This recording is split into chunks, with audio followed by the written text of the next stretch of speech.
الحمد للہ رب العالمین والصلاة والسلام علی سید الانبیاء والمرسلین.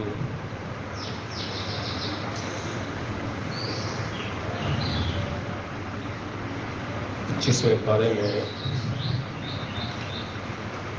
اللہ رب العزت نے پھر عقیدہ توحید پر زور دیا اور کفار کے وہ شکوک و شبہات جو ان کو تھے اللہ کے متعلق، زمین و آسمان کی تخلیق کے متعلق، تو وہ اللہ رب العزت نے ان کو دور فرمایا ہے اور انسان کی وہ خاصیت بیان کی ہے کہ جب انسان کو کوئی تکلیف پہنچتی ہے تو پھر یہ جزا فضا کرتا ہے، روتا پیٹتا ہے، اور جب اس کو کوئی اچھائی مل جاتی ہے من بعد ضراء مسته لیقولن ھذا لی، جب اس کو کسی مصیبت کے بعد ہم کوئی اچھائی دے دیتے ہیں تو یہ کہتا ہے ہاں یہ ہے میرا حق جو مجھے ملنا چاہیے تھا، جو مل چکا. یہ اصل بات ہے، میں اس قابل ہوں. میں اس قابل نہیں تھا کہ مجھے اللہ نے آزمایا ہے اور اللہ نے مجھے تکلیفیں دی ہیں. سورۃ الشورى میں اللہ نے یہ بات بیان فرمائی ہے کہ وہ لوگ جو زمین و آسمان کی پیدائش کے بارے میں نہیں جانتے تو ان کو یہ بات سمجھ لینی چاہیے. اچھا، ایک بھائی میں دیکھتا ہوں کہ اس ٹائم نا جب درس ہو رہا ہوتا ہے تو آدھے کے قریب بھائی کچھ نہ کچھ ذکر اذکار کر رہے ہوتے ہیں. سارا دن آپ کے پاس ذکر اذکار کے لیے ہے، ساری رات ذکر اذکار کے لیے ہے. اس وقت اگر آپ بیٹھے ہیں تو پھر اللہ کا پیغام سن لیں. مومن کی تو زبان تر رہنی چاہیے ہر وقت، لیٹتے بیٹھتے اٹھتے بیٹھتے آتے جاتے. خطبہ جمعہ ہوتا ہے، اس میں بھی بھائی اپنا ذکر کر رہے ہوتے ہیں. اس ذکر کی اجازت نہیں ہے. خطبہ جمعہ میں تو کسی کی طرف اشارہ کرنے کی اجازت نہیں، کجا یہ کہ آپ ذکر اذکار کرتے رہیں. تو یہ ذکر اذکار کرنے کا وقت اور ہوتا ہے جب درس قرآن ہو رہا ہو، جب قرآن سنایا جا رہا ہو تو پھر قرآن کو سننے کا حکم. اس بات کو بھائی ذرا دھیان رکھا کریں، بہت کوتاہی ہے اس حوالے سے. بارہا اس بات کا بھائی کو کہا گیا ہے، سمجھا کریں اس بات کو. ذکر اذکار اس کے بعد آپ کے پاس سارا دن ہے، انشاءاللہ کریں اور ہمارے لیے بھی دعا کریں، اپنے لیے بھی دعا کریں، اللہ قبول کرنے والا ہے انشاءاللہ. تو اللہ فرماتے ہیں کہ مومن آدمی کی نشانی یہ ہوتی ہے کہ وہ اللہ تعالیٰ کی تعریفات بیان کرتا ہے اور اللہ کی تسبیحات بیان کرتا ہے اور استغفار کرتا رہتا ہے ہر وقت. اللہ تعالیٰ کے ساتھ کسی کو شریک نہیں کرتا، اللہ کے ساتھ کسی کو پکارتا نہیں ہے، اللہ کو ہی پکارتا ہے. اور یہ ہم نے جو قرآن اتارا ہے عربی زبان میں ہے، بڑا آسان ہے، بڑا سمجھنے کے قابل ہے. اگر غور و فکر کرو گے تو تمہیں یہ ساری چیزیں اس قرآن کی سمجھ میں آئیں. عقیدہ توحید کے اوپر یہ اللہ نے زور دیتے ہوئے اس بات کی طرف بھی توجہ دلائی ہے کہ یہ جو کوئی دین ہم آپ کی طرف اتارتے ہیں یہ ہمارا دین ہے.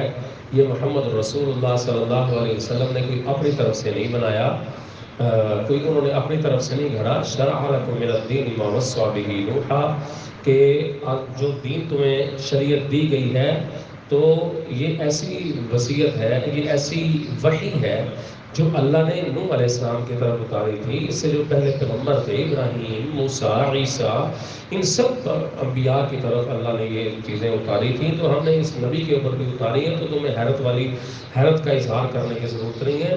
تم اچھے طریقے سے دل لگا کے اس وحی کو سنو، اس کے احکامات پر عمل کرو تو یہ تمہارے لیے بہتر ہے. پھر اللہ نے یہ بات بھی بیان فرمائی ہے کہ جو لوگ من کان یرید حرث الآخرۃ نزد له فی حرثہ، کہ جو کوئی آخرت کی کھیتی چاہتا ہے، جو آخرت کو چاہتا ہے پھر اللہ تعالیٰ آپ کو آخرت دے دے گا. جس کو آخرت کی تمنا ہونا، جس کو آخرت کی تڑپ ہو تو اللہ تعالیٰ اس کو ضرور بضرور دے گا. ومن کان یرید حرث الدنیا نؤتہ منہا، اور جو کوئی دنیا کی چاہے گا تو ہم اس کو دنیا بھی دے دیں گے. یہ نہیں ہے کہ کوئی بندہ کہے جی میں نے آخرت لینی ہے ہم اس کو دنیا دے دیں آخرت نہ دیں، نہیں، ایسے نہیں ہوتا. اور جو کوئی دنیا مانگے اور اس کو آخرت دے دیں، آخرت مانگے دنیا دے دیں، یہ نہیں ہوتا. بلکہ آپ کی تڑپ ہے، آپ جتنی کوشش کریں گے. عربی کی کہاوت ہے من جد وجد، جو کوشش کرتا ہے وہ پا لیتا ہے. جو کوئی کوشش کرے گا، جو کوئی اس بات کو سمجھے گا، جو اللہ سے مانگے گا ہم اس کو وہ عطا کر دیں گے، جو آخرت مانگے گا اس کو آخرت دیں گے، جو دنیا مانگے گا اس کو دنیا دیں گے۔ وَمَا لَهُ فِي الْآخِرَةِ مِن نَصِیب، لیکن جو دنیا مانگے گا آخرت نہیں مانگے گا تو پھر وَمَا لَهُ فِي الْآخِرَةِ مِن نَصِیب، اس کے لیے ہم آخرت میں کوئی حصہ نہیں رکھتے، کوئی حصہ نہیں اس کے لیے، وہ پھر دنیا کی چیزوں پر قناعت رکھے۔ لیکن ہمیں حکم دیا گیا ہے کہ تم جب بھی اللہ سے مانگو تو ربنا آتنا فی الدنیا حسنہ وفی الآخرۃ حسنہ وقنا عذاب النار، تو تم یہ دعا کیا کرو کہ اللہ ہمیں بھلائیاں عطا فرما، ہمیں اچھائیاں عطا فرما اس دنیا کی زندگی میں اور آخرت کی زندگی میں۔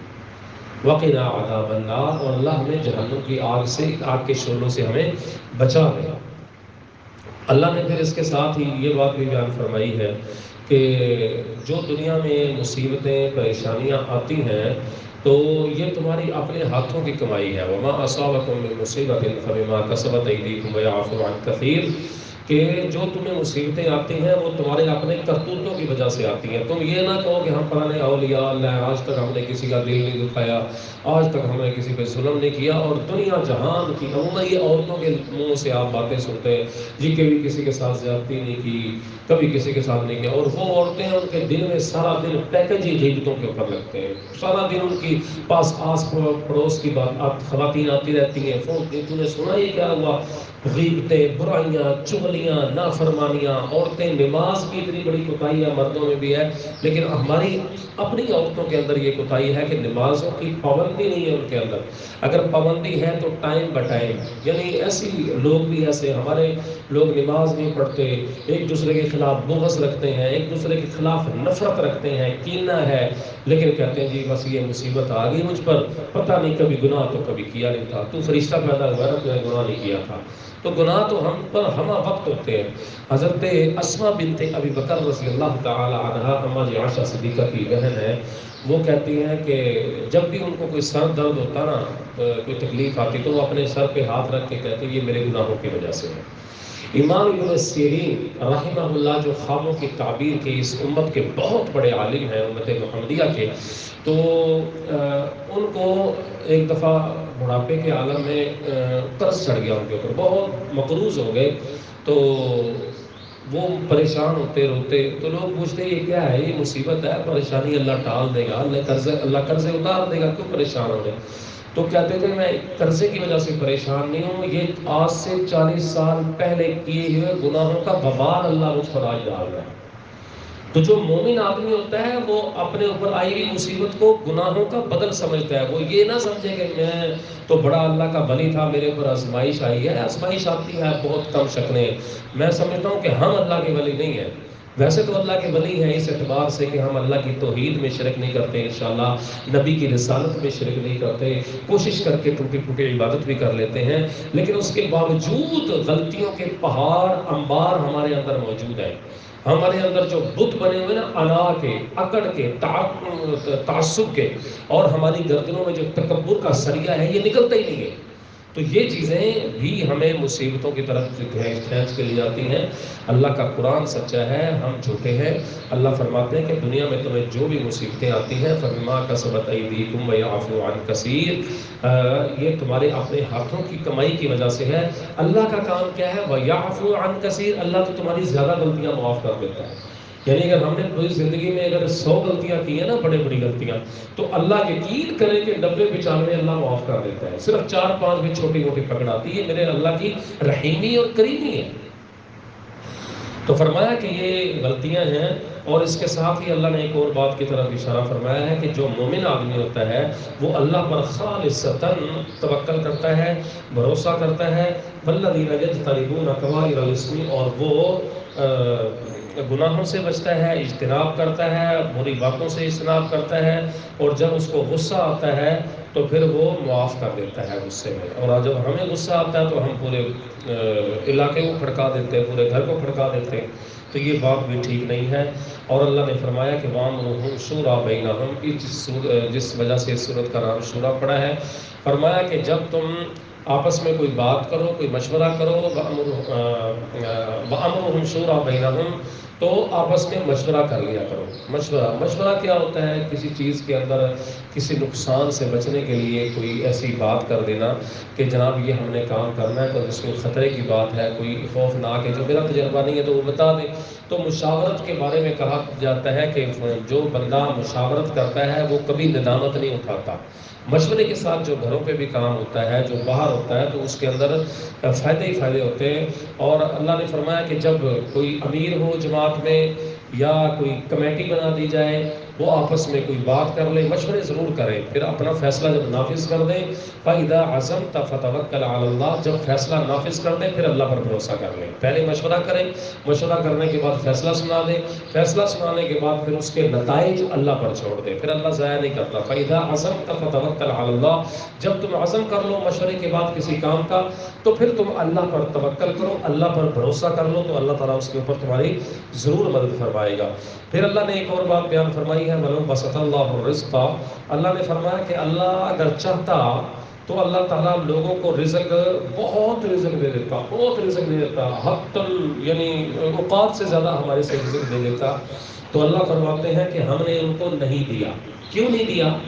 وَلَوْ بَسَطَ اللَّهُ الرِّزْقَ، اللہ فرماتے ہیں اگر ہم لوگوں کے سب کے رزق لعبادہ اپنے بندوں میں سے وسیع کر دیتے، لَبَغَوْا فِی الْأَرْضِ، یہ زمین میں سرکشیاں کرنے لگ جاتے ہیں۔ تو اللہ نے ہمیں جس اوقات میں جس جگہ پر رکھا ہے، یہ اللہ نے اپنی بہترین فیصلے کے مطابق رکھا ہے۔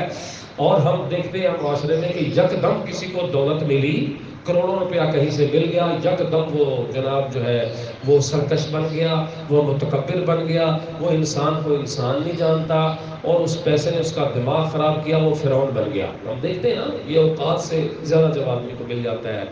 تو اللہ فرماتے ہیں کہ ہم نے لوگوں کو ایک اندازے کے مطابق دیا ہوا ہے، اور ایسے ہی جو لوگ بہت امیر تھے یکدم جب رڑے میدان پر آئے، یکدم وہ برباد ہو گئے، تو ہم نے ان کو دیکھا تب بھی وہ اوقات سے باہر ہو گئے، قاتل بن گئے، چور بن گئے، اور اس طرح انہوں نے کئی راہیں غلط اختیار کر لی۔ تو اللہ تعالیٰ نے جو تقسیم کی ہے، وَلَوْ بَسَطَ اللَّهُ الرِّزْقَ لِعِبَادِهِ، تو فرمایا اللہ نے کہ ہم نے اپنے بندوں کو جو رزق دیا ہے تو ان کی زمین میں سرکشیاں کرنے کی وجہ سے ان کو ایک اندازے کے مطابق دیا ہے۔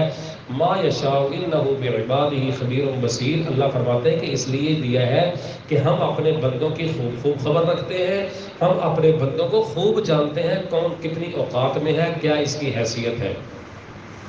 اور آگے ہم سورہ زخرف آ رہی ہے، اس میں بھی پڑھیں گے، اللہ رب العزت نے فرمایا ہے کہ لوگ اگر اللہ چاہتے اس دنیا کے اندر، اَهُمْ يَقْسِمُونَ رَحْمَةَ رَبِّكَ نَحْنُ قَسَمْنَا بَيْنَهُمْ مَعِيشَتَهُمْ، ہم لوگوں میں معیشت تقسیم کر دیتے فی الحیات الدنیا، دنیا کی زندگی میں جو ہم نے ان کو درجات دیے ہیں، کسی کو امیر بنایا، کسی کو غریب بنایا، درجات لِيَتَّخِذَ بَعْضُهُمْ بَعْضًا سُخْرِيًّا، یہ اس لیے ہم نے دولت کی کمی بیشی کی ہے کہ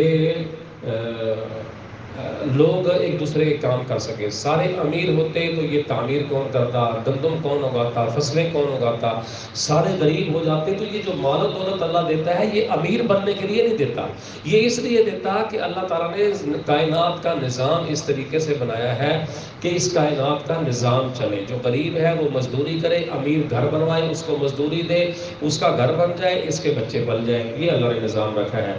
اور اگر غریب کو مستری نہ بناتا، غریب کو کسی کام کا کاریگر نہ بناتا، آپ کی گاڑیوں کا مکینک نہ بناتا، چھوٹا سا رخص ہوتا ہے، آپ کی گاڑی روڈ کے اوپر کھڑی ہوتی ہے، آپ کی موٹر سائیکل روڈ کے اوپر کھڑی ہوتی ہے، پنچر کو لگا لیں، پنچر گاڑی آپ کی موٹر سائیکل ہو جائے تو پنچر کی دکان نہ ہو، بالکل اس میں کوئی کاراگری نہیں ہے، کچھ بھی نہیں ہے، تو اگر وہ نہ ہوتے تو آپ کی 2 لاکھ روپے کی بھی اگر موٹر سائیکل ہے وہ بیکار ہوتی، چل ہی نہیں سکتی تھی، تو پنچر لگے گا تب آپ اپنی منزل مقصود پر پہنچیں گے۔ تو یہ اللہ نے ایک تقسیم کی ہوئی ہے کہ لوگ اس بات کو سمجھیں کہ کسی کو اگر ہم نے پیسہ دیا ہے تو اس لیے نہیں دیا کہ وہ تکبر اور گھمنڈ کرتا پھرے، بلکہ ایک ضرورت کے تحت دیا ہے تاکہ اس کے پیسے سے دوسروں کا پیٹ پلے، دوسروں کے بچے پلے، یہ نظام کائنات کا چلتا رہے۔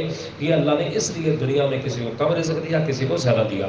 رزق کے ساتھ ہی اللہ رب العزت فرماتے ہیں کہ ہم نے اس دنیا کے اندر اولاد کا بھی سسٹم قائم کیا ہے۔ اولاد کسی کو ہم بہت زیادہ دے دیتے ہیں، کسی کو کم دیتے ہیں، کسی کو نہیں دیتے، کسی کو بیٹے دے دیے، کسی کو بیٹیاں دے دی، کسی کو مکس اولاد دے دی۔ تو فرمایا کسی کو بالکل نہیں دیتے، مرد اور عورت دونوں کو باج بنا دیتے ہیں۔ فرمایا یہ ساری ہماری حکمت عملی کے تحت یہ نظام چل رہا ہے، ہم سمجھتے ہیں، ہم جانتے ہیں کہ ہم نے یہ کام کیوں کیا ہے، اس لیے ہم اس کو اپنے نظام کے تحت چلا رہے ہیں۔ فرمایا کہ جو کوئی تکبر کرے گا مال و دولت کی بنیاد پر کسی قومیت برادری کے وجہ سے، تو فرمایا کہ ہم اس کو فرعون کی طرح اس کو تباہ کر دیں گے، جیسے فرعون کو ہم نے غرق کیا تھا، تباہ کیا تھا، ایسے ہی وہ مجرم جن کو دنیا میں بھی عذاب دیں گے، ہم ان کو آخرت کے اندر بھی عذاب دیں گے۔ اور آگے سورۃ الدخان ہے، سورۃ الدخان کے اندر اللہ نے جہنم کے آفات سے، جہنم کی مصیبتوں سے آگاہ کیا ہے بندے کو کہ لوگوں تم اپنے گناہوں سے باز آ جاؤ، اپنے مجرمانہ کیفیات کو، مجرمانہ اعمال کو چھوڑ دو، نبی کا ساتھ دے دو، اللہ کے قرآن کے اوپر عمل کر لو۔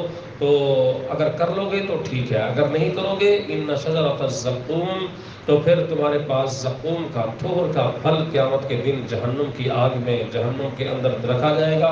طعام الاسیم، اس کا کڑوا، کسیلا، زہریلا اس کا کھانا، وہ گناہ گاروں کا کھانا ہوگا۔ وہ اس طریقے سے اللہ تعالیٰ وہاں پر تانبے کو پگھلا کے اللہ تعالیٰ وہ پیٹوں کے اندر ڈالے گا۔ اب پیٹ میں تو کوئی ایسی چیز جائے وہ تو آنکھوں کو پھاڑتی ہوئی پخانے کے راستے سے باہر نکل جائے۔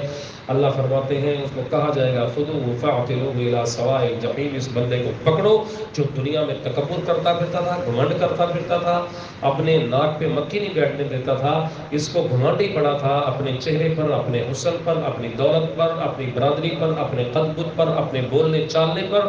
فرمایا کہ قیامت کے دن ہم وہ پانی، گرم پانی اور وہ تانبے کے اندر تانبا، پگھلا ہوا تانبا وہ اس کے فوق راسہ من عذاب الحمیم، اس کے سر کے اوپر ڈالیں گے۔